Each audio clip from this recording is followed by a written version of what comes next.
Hello, this is Reverend Don Lewis coming to you from the beautiful metaverse, and more specifically from beautiful Danville, Illinois, homeland of the Corellian tradition.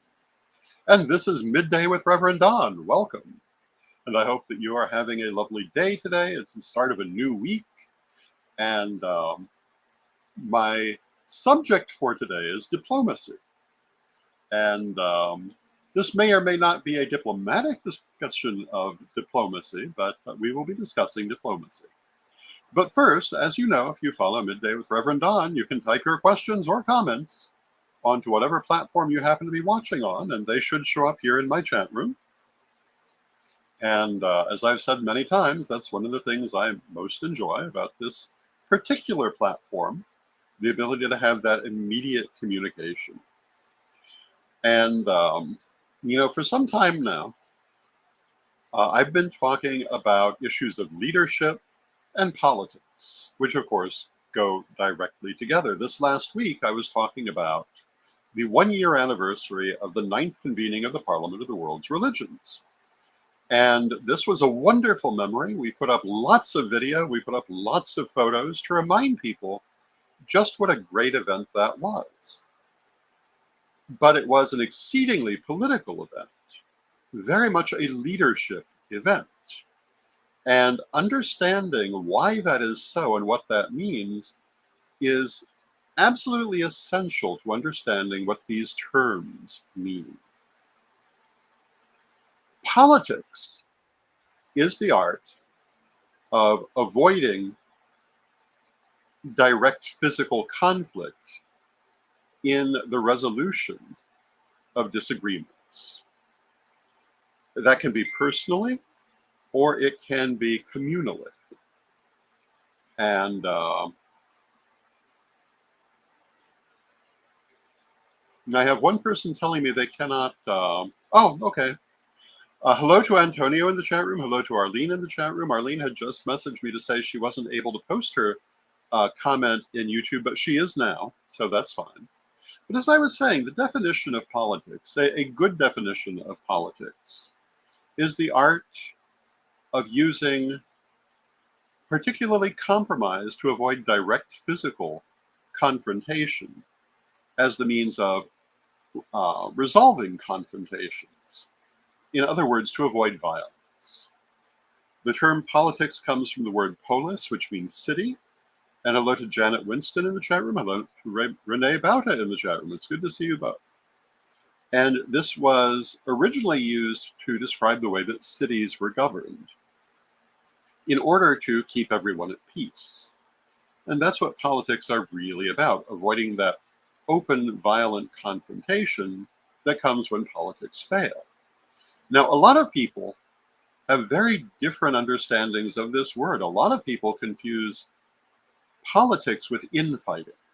If that is your definition of politics, my strong recommendation to you is throw it out right now because it's wrong. The pagan community, by and large, confuses politics with infighting. The result is it's torn apart constantly by infighting because it has no better way of resolving its conflicts. Politics, though it can involve infighting,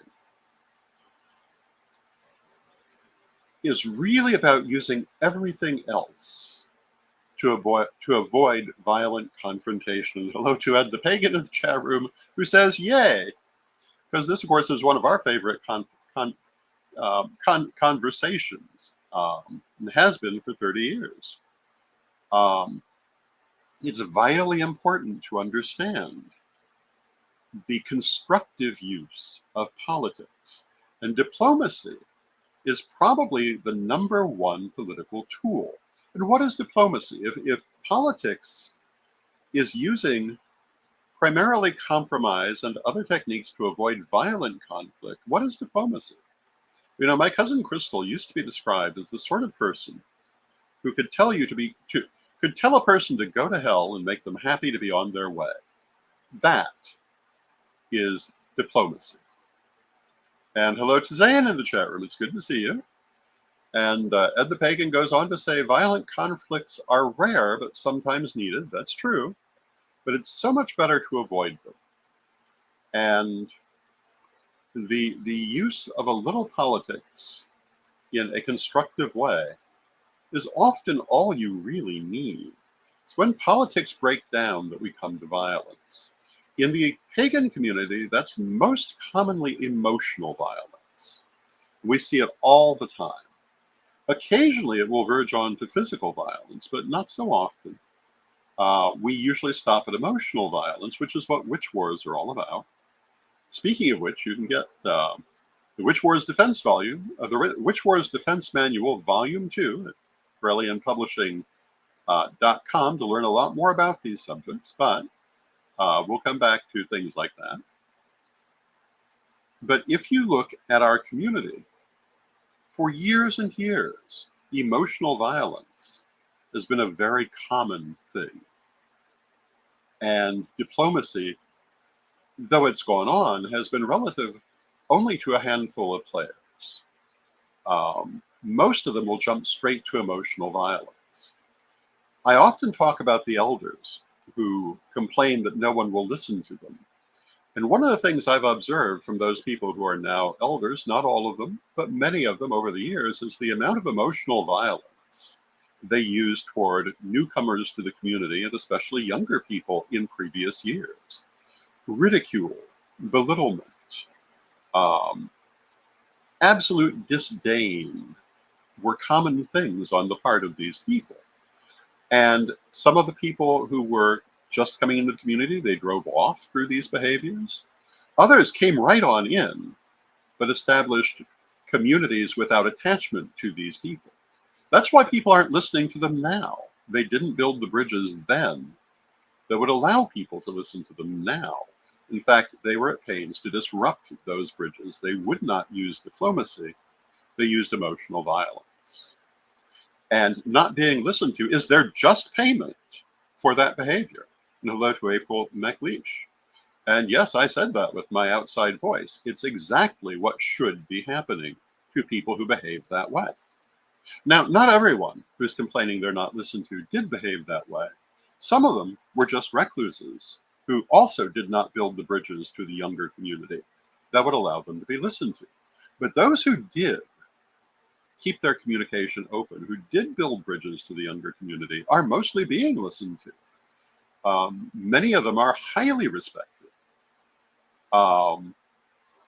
And Arlene says, I remember those days. We did that when there were fluffy bunnies back then. I hate the term fluffy bunnies, and I will always condemn its use. It's a perfect example of the emotional violence which has caused a lot of younger pagans to be unwilling to listen to the older ones. And they shouldn't, because the older ones treated them badly.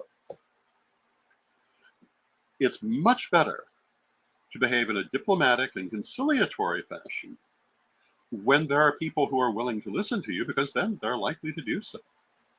When you fight them off, when you beat new people off with sticks, they're not going to come back. They're not going to come back and say later, oh, I wish I had listened to you. And Arlene says, me too.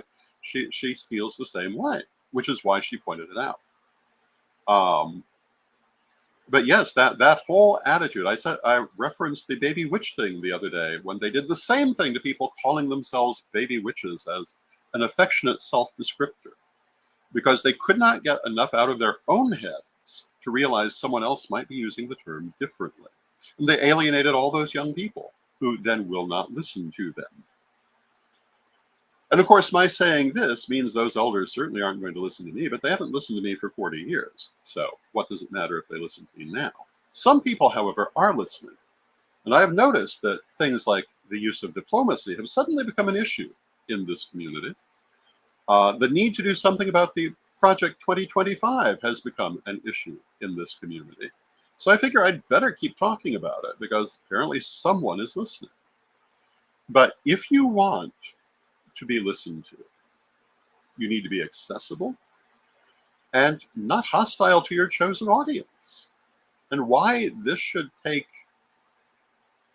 any kind of difficulty to understand, I don't get. But you have to be welcoming to the audience you want to have listening to you. Maybe they're not going to be the same as you are.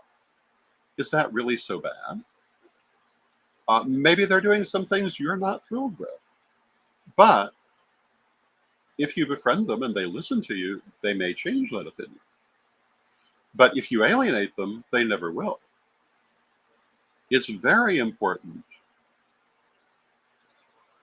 to find your audience where it is, to meet them where you find them. And I've referred to this famous saying many times. I'll do it many times again.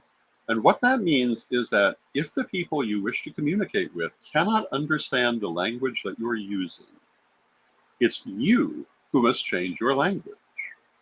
Maybe you don't think so, but if you want to be effective, it's what you must do.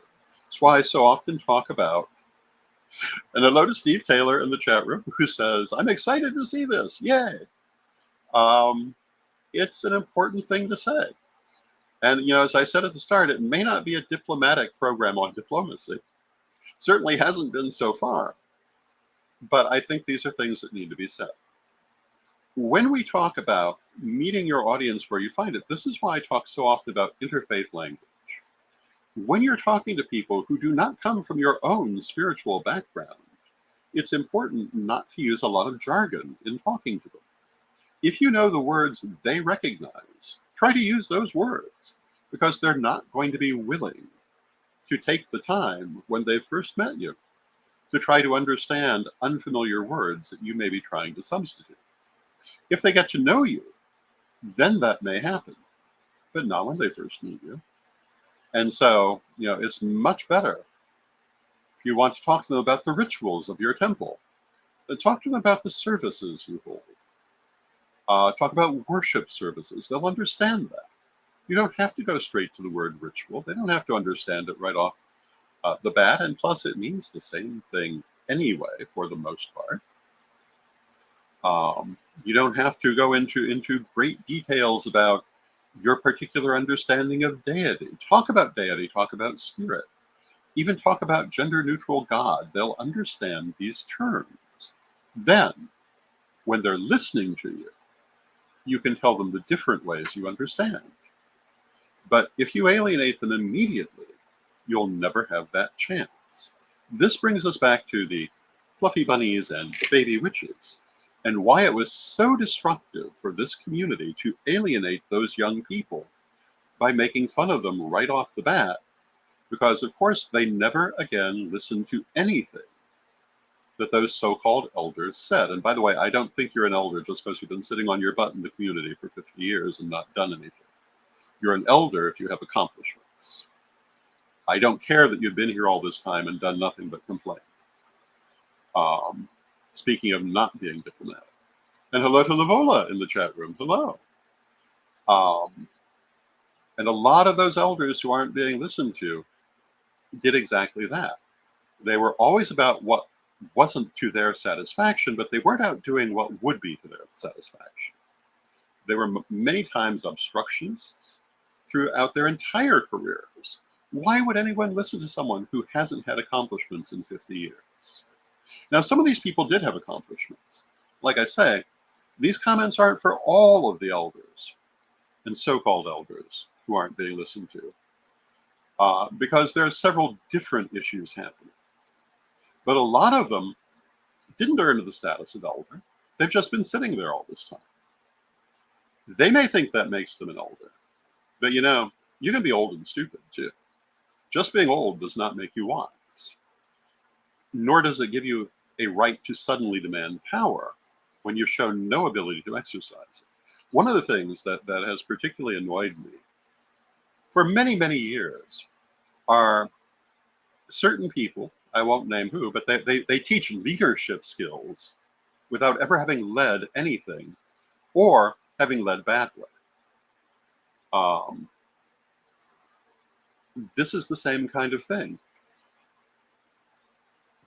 You should not be teaching what you don't really understand. You should learn it first, and you learn by doing. If you didn't do it, don't be preaching about it. Now, this is taking me a little out of the diplomacy range and more into personal ranting, but they are all tied together under politics. Diplomacy is the idea that you'll catch more flies with honey than you will with vinegar. And today, I'm putting out a little vinegar. But, some of these things are well overdue to be said. I also see people who, I see a lot of people. Well, Arlene says a former elder of mine in another tradition talked about respect, but showed no respect for me. This is another thing. And, I can think of a particular person who's going on and on about this subject at present without ever listening to the things they themselves are saying. And there are a couple of important things about respect that I'll say right here and now that everybody should listen to. And the first one is that respect must be given to be gotten. If you're behaving disrespectfully toward other people, they're not going to respect you. If you're making fun of the fluffy bunnies and the baby witches, of course they're never going to respect you or listen to you. Why would you think they would? The other thing about respect is that respect will close doors, or disrespect will close doors, and apology cannot reopen. Sometimes. It depends on the person you're dealing with.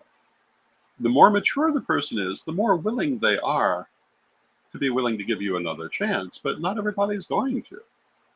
And so it's very important, before you decide to have your temper tantrum, to think about who is it going to alienate and do you care? I've said some very undiplomatic things in this discussion of diplomacy, but I don't think any of the people who might be alienated by that are anyone who would be listening to me in the first place. The people who are likely to listen to me are going to agree with it, or have said it themselves. And Arlene goes on to say that this person did this in front of other students and then wondered why students were leaving. Yes, this is exactly so. If you're going to be in a position of leadership, you need to always think about how your words are going to be taken. Now, although I'm still in a position of leadership, I'm also retired from the active pursuit of my primary office. That gives me a little more freedom to speak than I ever had in the previous 45 years. I was always very conscious of how my words would be perceived. And while I will grant you, when I was younger, I was still learning this. But once I'd learned it, before I would send out an email, I would wait 24 hours and polish that thing to make sure it would stand up in any court of law that I might ever show up in, although I've never actually been in one. But I was always mindful that things you say can have consequences. As the paramount Grand Deemster of the Corellian tradition for many years, I often had to issue rulings on wrongdoing within the tradition. I was always extremely conscious of the fact that if I said anything that could be considered libelous, I could very well find myself in a court of law. So if you go back and read any deeming I ever put out, they're very carefully worded, and there is nothing in any one of them that I was not 100% confident I could prove in a court of law, because I understood that is a place it could end up. And, you look at the witch wars going on in this community, and so often people don't think about this, and it is true that it's rare that anyone's actually going to sue for libel, because it's a very expensive proposition. And if you look at the Alex Jones controversy, you'll also see that it's hard to get any satisfaction from it. So if you ever look at someone calling someone names and wonder why they're not being sued, those are the reasons. But that doesn't mean someone isn't going to have the money to do it. And you should always be thoughtful of it. But the other thing is that it's just responsible to think about what you're saying and make sure you're speaking the truth, that you're not reporting lies or libeling people, because the truth will out in the end, and your reputation in the end will be the one that is ruined by it. I can think of a person I know who recently wrote a terribly libelous and salacious tell-all book that, as far as I can tell, has totally ruined their own reputation because it's so obviously false. Any fool can tell by reading it, unless they're totally brainwashed by this person. And it has greatly diminished their own credibility. You need to remember, when you're talking, when you're writing, if you choose to be irresponsible in what you say, if you choose to forego the art of diplomacy, sometimes it's yourself who's going to lose because of it, because other people will find out that what you said wasn't true. And that's why, to any leader, I would say, always polish your public statements. Always make sure that anything you say will absolutely stand up to examination. Now, many, many years ago, and when I say many years ago, we're talking about before some of the people in the chat room were born. We're talking about maybe 1994. Of course, many of you were born at that point, but many of you were not. I think it was 94. It was in the aftermath of the first modern parliament of the world's religions, and the Chicago pagan community had come together in a wonderful way. But one of the bad things that happened is a member of that community made a false accusation against another member. And a number of the high priesthood signed on to this without actually looking into it. By the time it came to me, I looked at all the names of those high priesthood and I said, well, surely they wouldn't have signed on to this if they didn't know it was true. And I knew the person making the false accusation, I believed it was true. So I went ahead and published it. Or I should say, the magazine I was involved in, I was not the publisher, I was the editor. But we went ahead and published it. It turned out it was completely false. Terrible mistake. And, if the person who was the subject of that accusation should be listening to this, which of course they would not be, but, I am very apologetic over that. And I've said that a number of times over the years. It was a very bad decision. I would never do that again. And I would say to you, before you agree with anyone's accusation, you make sure it's true, because you may later really regret if you find out it was not. And ever since then, I've been very cautious about making any kind of accusation, even if it comes from someone I know, because I found out then that just because you know them doesn't necessarily mean they're going to be honest. This too is part of diplomacy, not making false accusations, though you might not immediately think of it as part of diplomacy, is. Making sure that what you say will stand up is a powerful political tool. And generally, people will pay attention to it. Sometimes that will not always be true because, people behave in all kinds of ways, but generally, making sure that you are telling the truth will always work in your favor.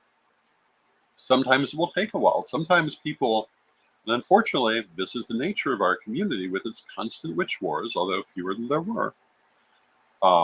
Sometimes people will make false accusations against you in order to gain power for themselves. But if you have lived your life in a way that stands up to false accusations, in a way where the things you have said stand up in public, those accusations will ultimately fail. And the person making them will lose their own reputation for having done so when they cannot prove what they're saying. Diplomacy takes in a lot of things. Politics takes in a lot of things, but it's very important. One of the important things about diplomacy is looking honestly at the situation you're dealing with, looking honestly at the people you're dealing with,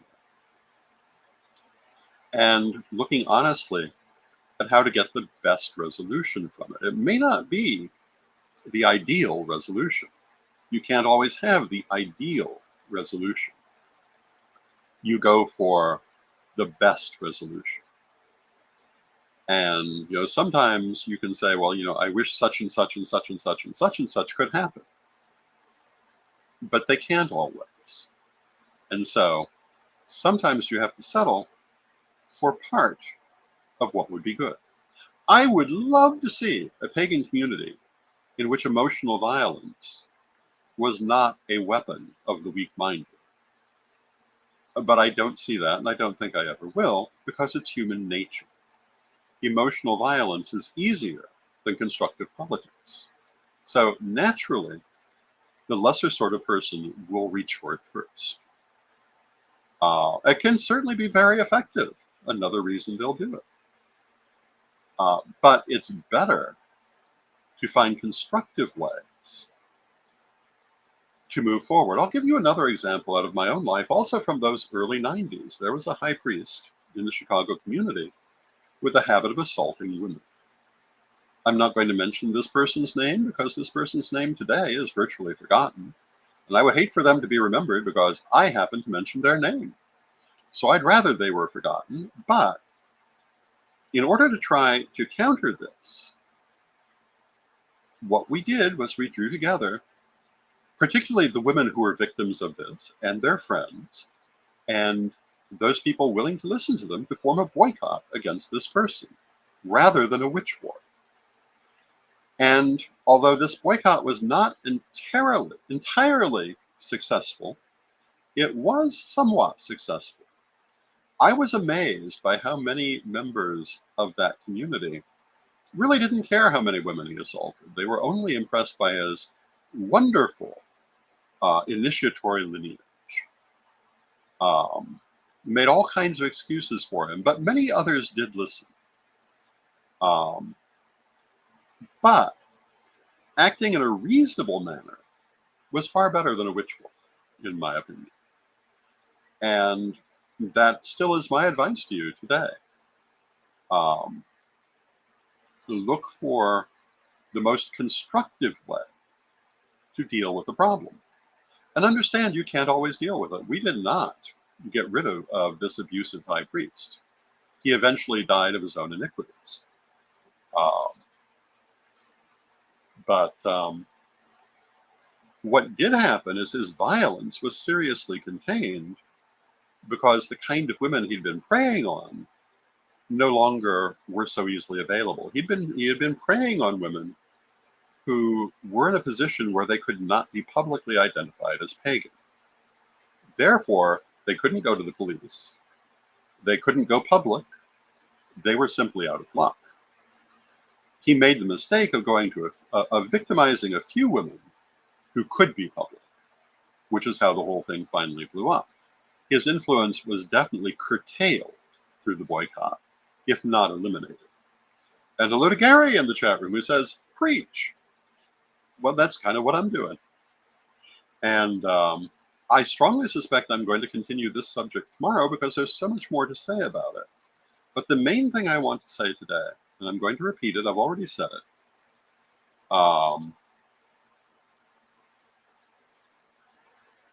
is that it is important to remember that politics is a positive, not a negative term. A lot of people, including our wider society, want to convince you it's a negative term so that you don't use it to solve your problems. They want you to confuse it with infighting and emotional violence, which are actually very separate things. Politics is the art of diplomacy and compromise in order to avoid emotional and physical violence. And again, if you have any other understanding of politics, I implore you to throw that out right this moment and instead adopt a positive understanding, because nothing else is going to move our community forward except the positive application of political ways rather than emotional and physically violent ways of solving our conflicts. And, I mentioned earlier that there is an elder in our community trying to get other elders together to come up with ways to deal with Project 2025, which, by the way, has not gone away and isn't going away. Regardless of what happens in the upcoming elections, it will not be going away. It's been a 50-year plan, and it's going to take a lot more than that to get rid of it and to defeat it. But, my main advice to that elder would be employ positive politics And I certainly hope the people they're bringing together are willing to use different techniques in the future than they used in the past. Because most of these people were warned about this for 20 years before it happened. Now, Lavola says, this really resonates with me. I appreciate it. Thank you. And Stephen says, sound information, sage advice. Thank you, Steve. I hope that this is helpful for people. It's a little out of my comfort zone because it's a little bit less diplomatic than I have normally been for most of my life. But as I say, my position is now different. And hello to Ginger Taylor in the chat room who says, I'm so glad we can talk about this here. Thank you, Ginger. As I say, tomorrow I'm going to continue this subject because there's just so much more to say about it. I'm going to close with our... and Byron says, we have dozens of writers and thinkers working on Project 2025. And hello to Diane in the chat room. It's good to see you, Diane. And Byron, that is wonderful news. But, once again, I surely hope they use different strategies than they used in the past. And that they examine this in a constructively political way. Without some of the negative definitions that held them back in the past. But if anyone can help them to do that, it's Byron Ballard, who is one of the best thinkers of the present pagan community and one of the best leaders of the present pagan community, for whom I have nothing but praise. And with that, let us close with our prayer, as we always do. I completely forgot to run my commercial for Rev Don's Magic and Metaphysical Auctions, but it will be on Thursday through Gaia Thrift Central at whatnot.com, and you'll see it later on my page. Thank you all for joining me, and let us proceed with our prayer. Divine Mother Goddess, Divine Father God, beloved ancestors, we thank you for all that you do for us in our lives, and we ask you to help us to discard negative understandings and adopt positive ones, to help us to understand that compromise and diplomacy are always preferable to emotional violence, and that whenever possible, these are the goals we should pursue, and that they can be highly successful. Help us to find ways to make reasonable and sometimes incremental changes to get to where we want to be, and help us to celebrate our movements forward. Beloved Mother Goddess, beloved Father God, beloved ancestors, we thank you with great love, and knowing you are always with us from respect, we thank you for your presence. May it be blessed now and always.